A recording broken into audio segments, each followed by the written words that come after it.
J'aimerais partager avec vous quelques idées, quelques thèmes, et notamment le thème de vouloir faire des progrès. J'espère que c'est ce que vous voulez faire aussi, vous, notamment ce soir. On ne veut pas rester au stade où on en est. La parole de Dieu nous dit à plusieurs endroits qu'au début, nous sommes des bébés dans la foi. Il y en a peut-être ici ce soir. Il y en a qui se préparent au baptême, comme on l'a entendu. Et il y en a qui sont plus grands dans la foi, qui sont déjà des enfants. Il y en a qui sont des ados. Peut-être que vous en faites partie. Il y en a qui sont des adultes aussi. Et tant mieux. Et puis, voilà, ce qu'il faut, c'est continuer à vouloir grandir, je pense. Ne pas se contenter de là où on en est et vouloir grandir. Alors, il y a quelque temps, j'ai des petits-enfants, vous savez, et j'ai un petit-fils qui, le plus jeune, il a 6 ans. Et il vient vers moi. « Papy, papy, j'ai 6 ans !» Tout content, un sourire jusque-là, et vraiment ravi. Et vraiment, ça me faisait plaisir de le voir, cette réaction, parce qu'il avait envie de grandir. Et vous avez dû vous en rendre compte aussi, les jeunes, les enfants, ils ont toujours envie de grandir, ils se projettent déjà comme 10 ans, 12 ans, pré-ado, etc. Et ils veulent vraiment grandir. Et ça m'a donné cette réflexion de dire, est-ce que nous aussi, on veut grandir sur le plan spirituel? Et c'est la question que je voudrais vous poser ce soir. Est-ce que toi, mon frère, ma sœur, ce soir, tu veux encore grandir? Est-ce que tu penses que tu es arrivé à un stade, à un niveau où tu n'as pas besoin? Tu dis, oh, ben c'est bon, je connais déjà assez de choses, je connais les évangiles, je connais quelques paraboles, quelques miracles de Jésus, quelques textes de base dans l'Ancien Testament, et ça me suffit. Mais je voudrais te dire que, comme à moi d'ailleurs, que ça ne suffit pas. Et qu'on a besoin vraiment de grandir tous les jours avec le Seigneur. Qu'on a besoin de cultiver, il est dit, cette soif, cette envie d'avancer. Et je crois qu'on a encore beaucoup de progrès à faire, chacun, les uns et les autres. Est-ce que tu veux te sanctifier? Est-ce que tu veux que ton caractère change? Parce que là aussi, je crois qu'on a beaucoup de choses à faire dans ce domaine, et moi le premier, à avancer dans ce que le Seigneur nous demande, c'est-à-dire rechercher le caractère spirituel. Vous savez ce que c'est le caractère spirituel? C'est le caractère de Jésus. On va lire ça tout à l'heure dans le Nouveau Testament, dans la lettre aux Éphésiens. Et ce qu'il faut, je pense, c'est avoir ce désir que Dieu va nous accorder. Il y a des choses qu'on va peut-être demander à Dieu qu'il ne pourra pas nous donner ou qu'il ne voudra pas nous donner. Par exemple, dans la parole de Dieu, il est noté à un moment donné, il est dit, est-ce qu'un Éthiopien peut changer sa peau? Est-ce qu'un léopard peut changer ses taches? De même, est-ce que nous, on pourrait faire le bien alors que nous sommes accoutumés à faire le mal? C'est dans Jérémie chapitre 12. Mais si je ne peux pas changer la couleur de ma peau, si je ne peux pas changer mes taches si j'en ai, par contre, je peux dire au Seigneur, ma volonté, mon désir profond, c'est de grandir, c'est de changer spirituellement. Amen? Vous êtes d'accord avec ça? Et ce que je peux faire, c'est mettre en œuvre. Je peux avoir le désir, et Dieu va me l'accorder si j'ai le désir profond. Mais je peux mettre en œuvre toute mon énergie, toute ma force, cette soif dont je parlais tout à l'heure. Et Dieu va regarder mon cœur. Il est dit dans Romains chapitre 12, « Offrez vos corps comme un sacrifice vivant. » Et je crois que là aussi, il y a un désir, une offrande, quelque chose de profond. Vous savez, des fois, les gens du monde, ils nous apprennent des choses. Ils nous montrent des choses que nous, on a besoin des fois d'imiter. Eux, c'est dans le domaine profane, mais on peut l'appliquer aussi peut-être dans le domaine spirituel. Par exemple, il y a quelque temps, il y a eu la sortie, je ne sais pas si vous vous en rappelez, peut-être vous êtes des amateurs de bande dessinée, il y a eu la sortie du dernier Astérix. Ça s'appelle Astérix et le Griffon. Je ne sais pas si vous connaissez, bon, moi je vous le conseille, c'est une très bonne BD. Et donc, cette BD, elle est sortie le 21 octobre 2021. Et ça devait sortir, bien sûr, tous les amateurs dans le monde entier, hein, ils attendaient ça avec impatience. Et ça devait sortir donc à partir du 21 octobre. Donc le matin, ça devait sortir dans les librairies du monde entier, notamment à Paris. Les librairies ouvrent à 9 h ou 10 h du matin. Et comme c'était tellement attendu, les libraires, ils ont dit, puisque ça doit sortir le 21 octobre, on ne va pas attendre 10 h du matin l'ouverture de la librairie, mais on va ouvrir à minuit 1 ou minuit 5. Et donc, ils ont fait passer l'information. Et ce qui fait que les amateurs, ceux qui voulaient avoir la BD, ils sont venus déjà, bien à l'avance, à 9 h, 10 h du soir, à faire la queue devant la librairie. Et donc, il pleuvait ce soir-là, il faisait nuit, il faisait froid, et les gars, ils étaient là devant la porte de la librairie, à attendre, parce qu'ils voulaient recevoir leur livre d'Astérix, leur dernier modèle, celui qu'ils voulaient avoir dans leur bibliothèque. Et je me dis, quel exemple! Ils sont capables de faire un effort, de se lever, de payer le prix quelque part. Il y a un prix à payer quand il y a quelque chose qu'on désire, quelque chose qu'on aime, qu'on veut obtenir de tout son cœur. Et ça, c'est valable dans le domaine spirituel. Si tu veux obtenir quelque chose du Seigneur, une réponse à ta prière, tout à l'heure on a prié pour nos familles, peut-être qu'il y en a d'autres. Dans votre cœur, vous avez prié pour d'autres choses, Dieu le sait. Vous avez peut-être prié pour le baptême dans le Saint-Esprit, Dieu le sait. Mais si vous le désirez de tout votre cœur, si vous priez à genoux, dans votre chambre, avec cri, avec des larmes, avec un désir profond, Dieu le verra. Et je peux vous dire que Dieu répondra à votre prière. Amen. Amen. On va lire dans Galates, pardon. J'ai dit Éphésiens, c'est dans Galates. Dans Galates, chapitre 5.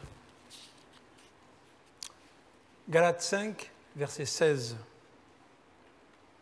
Parce que si on a un désir, si on veut progresser, et c'est le thème, il y a quelqu'un qui va s'opposer à cela. Et on aura des obstacles. On aura quelque chose dans notre vie qui va se dresser contre ça.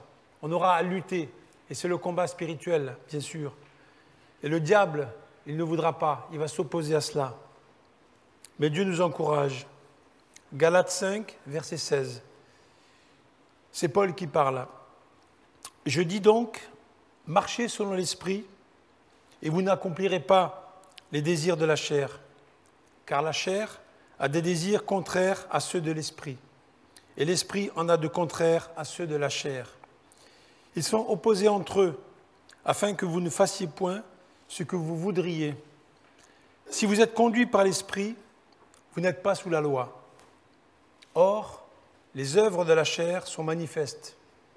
Ce sont l'impudicité, l'impureté, la dissolution, l'idolâtrie, la magie, les inimitiés, les querelles, les jalousies, les animosités, les disputes, les divisions, les sectes, l'envie, l'ivrognerie, les excès de table, les choses semblables. Je vous dis d'avance, comme je l'ai déjà dit, que ceux qui commettent de telles choses n'hériteront pas le royaume de Dieu. Voilà ce que nous étions avant. Ça, ce sont les œuvres de la chair. Et ce que nous voulons faire maintenant, les chrétiens que nous voulons être, comment nous voulons être transformés par l'Esprit de Dieu. Au verset 22, le fruit de l'Esprit, c'est l'amour, la joie, la paix, la patience, la bonté, la bénignité, la fidélité, la douceur, la tempérance. La loi n'est pas contre ces choses. Ceux qui sont à Jésus-Christ ont crucifié la chair avec ses passions et ses désirs. Si nous vivons par l'Esprit, marchons aussi selon l'Esprit. Ne cherchons pas une vaine gloire en nous provoquant les uns les autres, en nous portant envie les uns aux autres. Amen. Donc ce que nous voulons faire, c'est grandir en marchant selon l'Esprit. Alors on va regarder ensemble 3 points. Premièrement, pourquoi grandir? C'est une question qu'on peut se poser, comme je l'ai dit au début. Comment grandir et où grandir? Il y aurait certainement d'autres points, mais on va se baser là-dessus déjà ce soir. Pourquoi grandir? Peut-être que certains d'entre vous ce soir aussi pensent qu'ils n'ont pas besoin, comme je disais tout à l'heure, ils sont arrivés à un certain niveau. C'est vrai qu'on peut estimer qu'on est sauvé sur le plan spirituel. On est dans l'église depuis un certain temps. On vient régulièrement aux réunions. Voilà, ça tourne. On a peut-être même une place dans l'église. On exerce un service dans l'église et on se dit qu'après tout, Dieu il doit être content avec ça. On n'a pas besoin d'aller plus loin. Mais la vie chrétienne, ce n'est pas ça. La vie chrétienne, c'est d'aller de l'avant, de marcher, dit la parole, de progrès en progrès et de victoire en victoire. Amen. Et ce soir, ce que je voudrais, et ce que Dieu voudrait aussi, c'est réveiller ce désir. Peut-être il y a un peu de poussière sur notre foi, sur notre service, sur notre engagement. Et je crois que Dieu, ce soir, il voudrait dépoussiérer un petit peu cela. Il voudrait qu'on ne soit pas dans une tiédeur spirituelle ou dans une fraîcheur spirituelle, ou une froideur spirituelle, je ne sais pas si on peut dire ça. Mais il voudrait au contraire qu'on soit dans une chaleur et peut-être qu'on se réveille et qu'on soit dans un feu. Amen. Un feu spirituel. Vous savez que Dieu n'est pas pour la tiédeur. Et il va dire à l'église de Laodicée, que si nous sommes tièdes, si tu es tiède ce soir, si je suis tiède, il va me vomir de sa bouche. Et je dois tenir compte de cela. C'est un avertissement. De même, il dit que si j'abandonne mon premier amour, et si je me refroidis là aussi quelque part, c'est ce qu'il dit à l'église d'Éphèse, eh bien il y a un avertissement là aussi.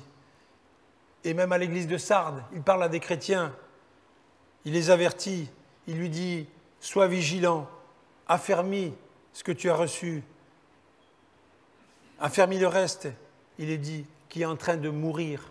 Et je ne voudrais pas que nous soyons quelque part en train de mourir les uns ou les autres. Donc on a besoin de grandir déjà pour soi-même. Pourquoi? Parce que c'est les marches de la sanctification. Il dit dans la parole que sans la sanctification, nul ne verra le Seigneur. C'est dans l'Épître aux Hébreux, chapitre 12. Alors ce qu'on veut aussi, c'est faire les bons choix, prendre les bonnes décisions. Et pour cela, on a besoin d'être guidé, éclairé par le Saint-Esprit. Parce que quelquefois, on le reconnaît, on a peut-être quelques souvenirs qui sont là, qui sont un peu difficiles, on a fait les mauvais choix. Et oui, en tant que chrétien, ça nous arrive. Et on l'a payé cher. On se rappelle ce que ça nous a coûté. Et on ne veut pas recommettre encore les mêmes erreurs. Parce que derrière ce mauvais choix qu'on a fait, il y a forcément des séquelles, des conséquences douloureuses pour nous, mais pour notre entourage aussi, pour nos familles. Donc à nous de veiller, de prendre garde. Regardez par exemple au niveau du mariage. Samson dans la parole, il a choisi une femme qui lui plaisait, alors que ses parents lui conseillaient de prendre une épouse parmi son peuple. Il n'a pas écouté et il a fait le mauvais choix. On sait comment ça a fini. Il a été trahi par une femme, par Delilah. Donc si je veux grandir, je veux honorer Dieu et je veux porter du fruit. Amen. Grandir pour les autres. Est-ce que tu veux, mon frère, ma sœur, être un moyen de bénédiction pour ton entourage, ton travail, ta famille, etc. On a besoin de grandir aussi pour les autres, c'est vrai, pour notre témoignage. La Bible dit que par notre comportement, par notre conduite sainte, même sans parole, même sans parler, on peut gagner notre conjoint. C'est ce que dit Pierre dans sa première épître. Pour ceux que nous côtoyons, peut-être les lycéens, dans les universités, dans les écoles, là aussi, même les jeunes, bien sûr, on peut avoir un impact autour de nous si nous sommes dans la sanctification. Pour notre Église, vous savez que l'Église, c'est un corps. Nous sommes liés les uns aux autres, imbriqués. Nous sommes des pierres vivante, dit la parole de Dieu. Et si un membre souffre, tous les membres souffrent. Si un membre va bien, tous les membres vont bien. Est-ce que tu veux que l'Église progresse? Est-ce que tu veux que l'Église grandisse? Tout à l'heure, on a prié pour qu'il y ait plus de monde aux réunions. Est-ce que tu veux qu'il y ait plus de monde aux réunions? Moi, c'est mon désir aussi. Mais si je suis en train de grandir, si chacun de nous est en train de grandir, de progresser dans la vie spirituelle, eh bien, je suis sûr qu'il y aura un impact et qu'il y aura plus de personnes, plus de frères et sœurs qui vont venir aux réunions. Ça dépend de nous. Si mon état spirituel grandit, si je me fortifie, eh bien, je crois que ça va se répandre autour de nous, même dans l'Église, et l'Église entière, le corps sera fortifié. Amen. Regardez aussi au niveau des dons spirituels. Est-ce que les dons spirituels, c'est pour moi? C'est pour chacun de nous? Ce n'est pas ce que dit la parole. Les dons, c'est pour l'édification, pour que chacun puisse porter quelque chose aux autres, puisse fortifier les autres. Et Paul nous dit dans 1 Corinthiens 14, aspirez aux dons spirituels, aux dons les meilleurs, et que ce soit pour l'édification de l'Église. On veut aussi grandir pour notre prochain. Est-ce que tu veux attirer à toi, et par là attirer aussi vers le Seigneur des âmes? Il va y avoir ces réunions au mois d'avril, tous les mardis, et si je veux attirer des âmes, non seulement je peux leur parler du Seigneur, bien sûr, mais ils vont voir mon caractère. Si mon caractère change, si mon caractère se bonifie, eh bien je crois qu'il va y avoir forcément un impact autour de moi, par mes paroles et par mes comportements. Ils vont voir qu'il y a quelque chose qui vient de Dieu en moi. C'est quelque chose que je ne vais pas forcément cerner, mais c'est quelque chose qui va transparaître. Et c'est cela que je veux. Je veux qu'il y ait cet impact autour de moi. Donc, on grandit pour soi et pour les autres. Et ce qu'on veut savoir aussi, c'est comment grandir. Comment est-ce que je peux faire pour grandir? Bien, on sait qu'une plante, pour grandir, elle a besoin d'être arrosée. Elle a besoin d'être nourrie. Et ça, c'est la base. Vous connaissez la parabole du semeur dans l'évangile de Matthieu. On va lire quelques versets. Matthieu 13, au verset 4.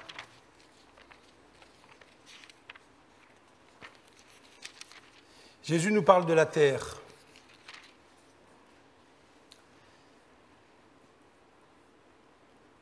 Et il parle aussi de celui qui entend la parole. Bon, je ne raconte pas toute l'histoire, mais vous connaissez l'histoire de la parabole du semeur. Le semeur est parti pour semer. Il y a le semeur et il y a la terre. Celui qui entend la parole. Il est dit dans Matthieu, celui qui la comprend. Il porte du fruit. Ça, c'est dans Matthieu. Dans Marc, il est dit ceux qui entendent la parole et ceux qui la reçoivent. Ils portent aussi du fruit. Dans un autre évangile, il nous est dit dans Luc, ceux qui ont entendu la parole avec un cœur honnête et bon, et qui la retiennent. Ils portent du fruit avec persévérance. Et la semence donne du fruit au centuple. Donc la terre, c'est notre cœur. C'est comment nous devons nous comporter devant la parole. Nous devons la comprendre, il est dit. Nous devons la recevoir. Et nous devons la retenir. Donc il y a tout un mécanisme qui se passe quand nous lisons la parole, quand nous l'étudions et quand nous la méditons. Et c'est ça que je vous encourage à faire, c'est ça que Dieu nous encourage à faire aussi.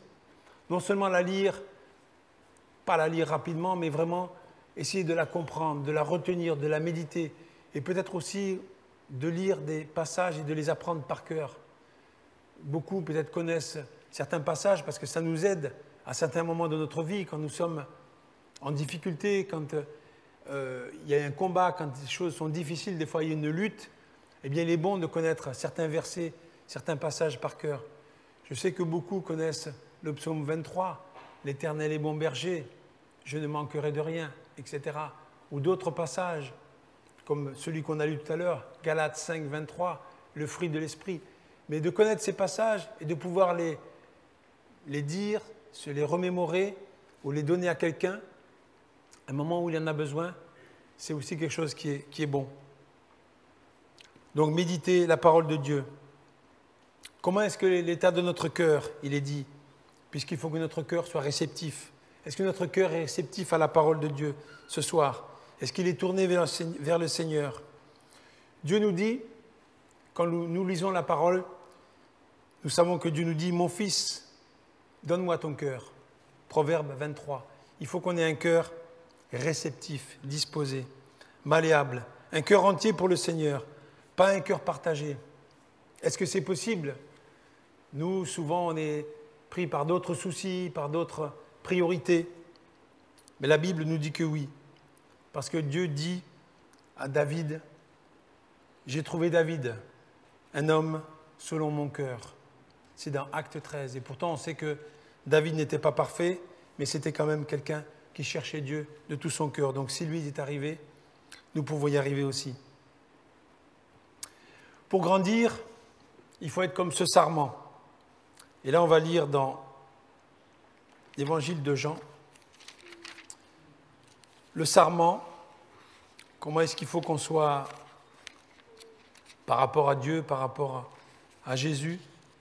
Jean 15. Alors on a entendu il n'y a pas longtemps, je crois que c'était vendredi dernier, un message sur être près de Dieu, être proche de Dieu et comment vivre l'intimité avec Dieu. Pour ceux qui étaient là, sinon les autres, c'était ça le thème. Je crois que l'intimité avec Dieu, c'est ce qui nous fait grandir aussi.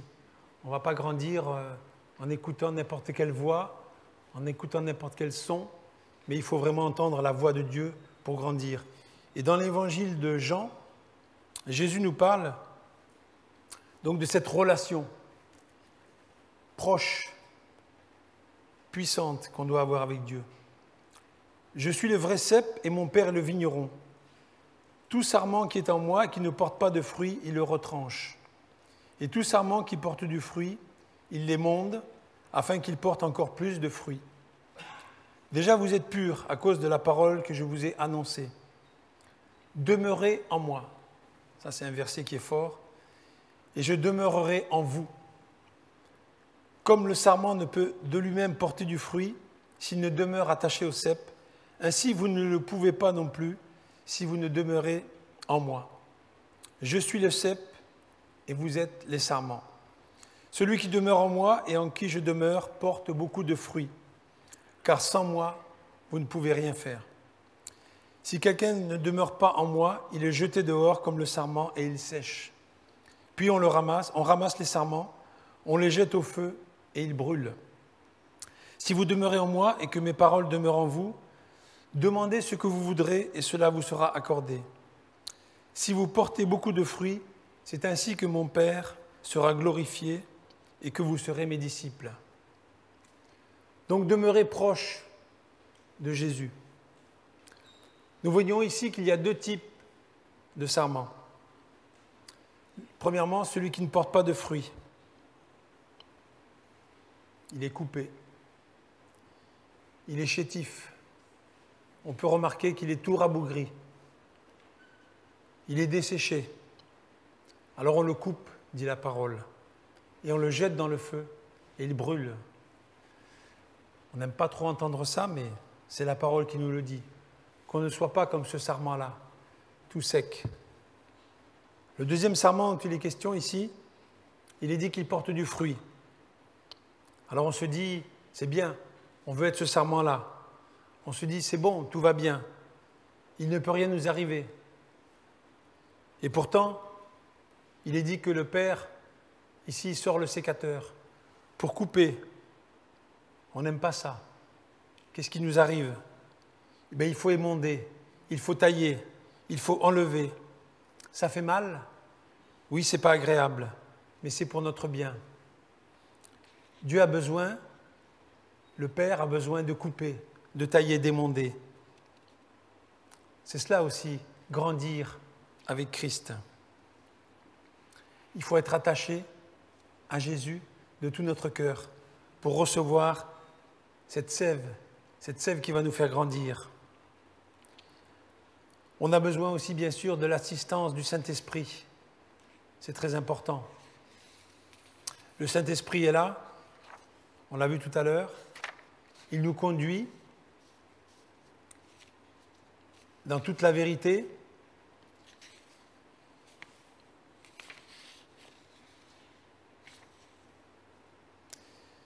C'est dans l'évangile de Jean, c'est au chapitre suivant. Il est dit aussi que le Saint-Esprit nous enseignera toutes choses. On a besoin d'être enseigné, on a besoin d'être guidé, parce que par nous-mêmes, souvent, comme je l'ai dit, on ne fera peut-être pas forcément le bon choix, on ne prendra peut-être pas la bonne direction. Et on a besoin donc d'être enseigné, guidé. Il est dit que le Saint-Esprit nous rappellera tout ce que le Seigneur nous a dit. Une autre chose aussi qui nous fait grandir, et on n'aime pas trop, mais on a besoin aussi de nous rappeler cela, ce sont les épreuves. Vous le savez, qui n'est pas passé par les épreuves? On n'a pas envie, bon, on en a parlé un peu là, avec le Père qui est monde. Les épreuves nous font grandir. Et je voudrais lire dans l'épître de Jacques quelques versets.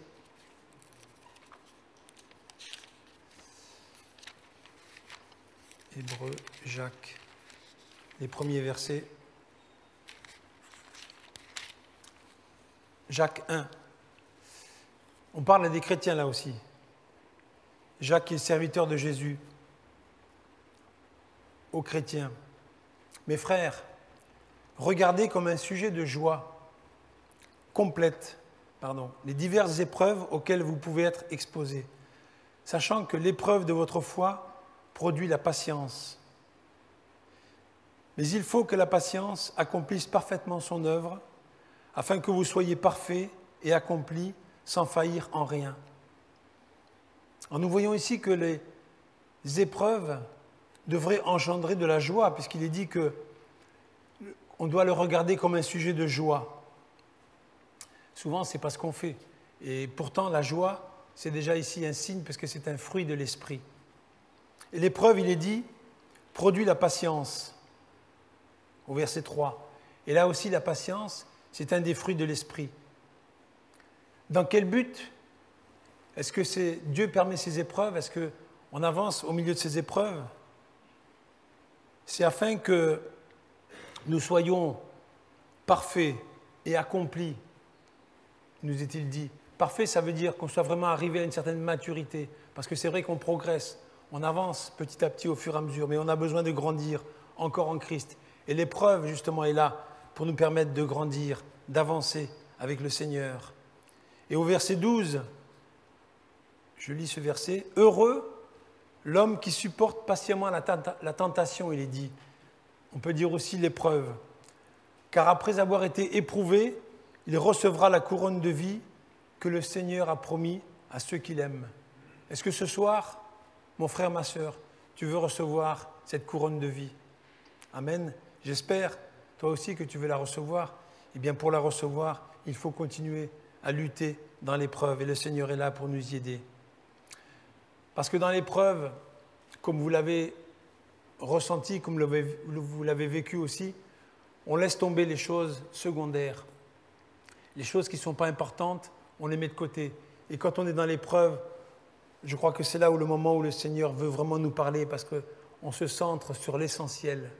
On reste attaché à Dieu.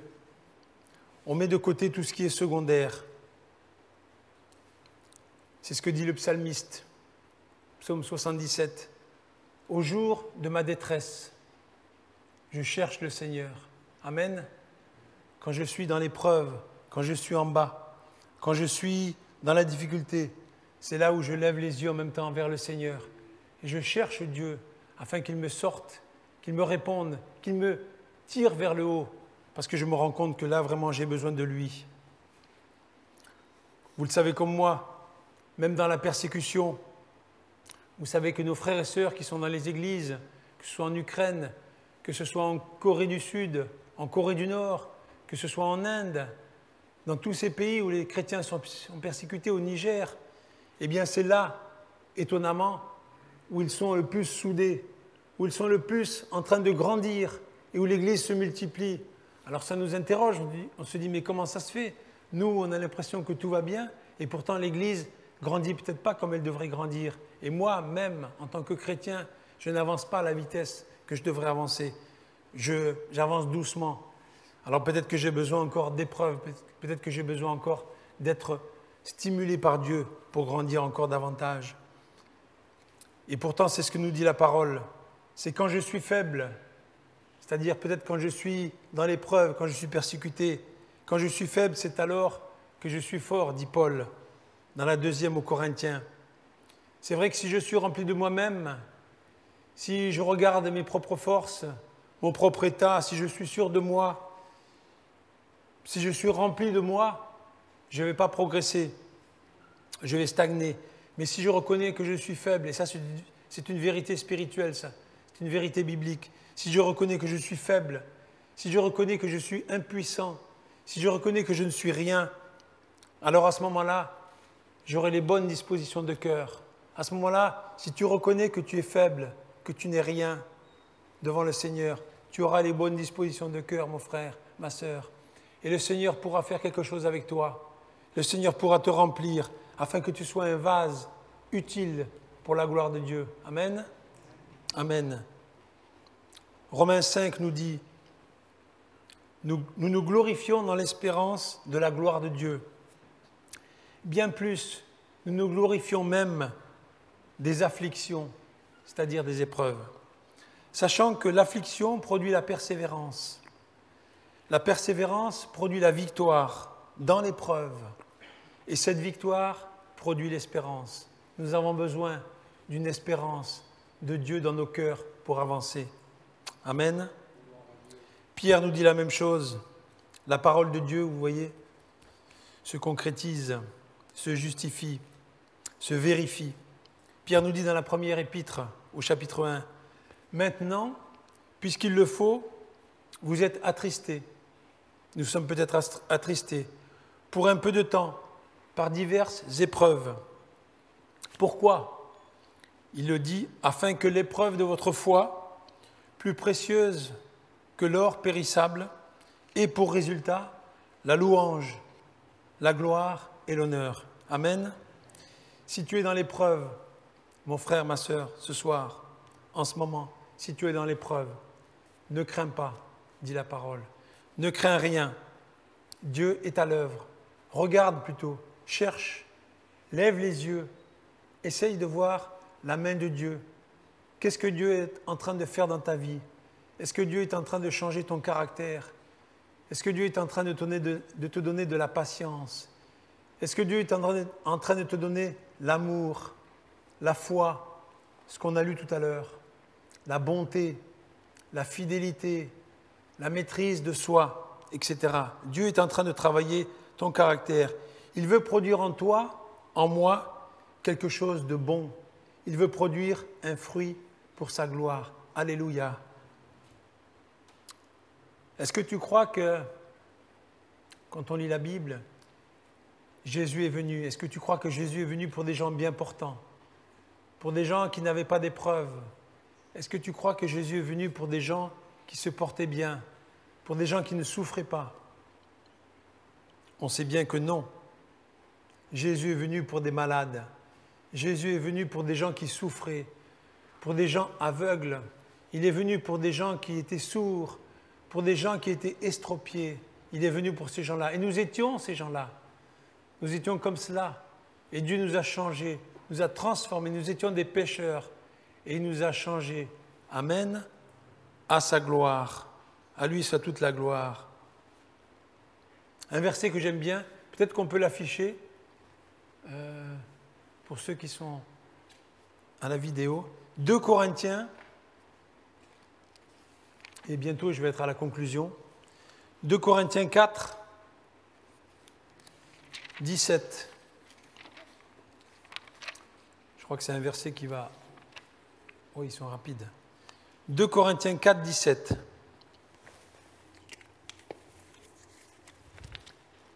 Qui va dans ce sens.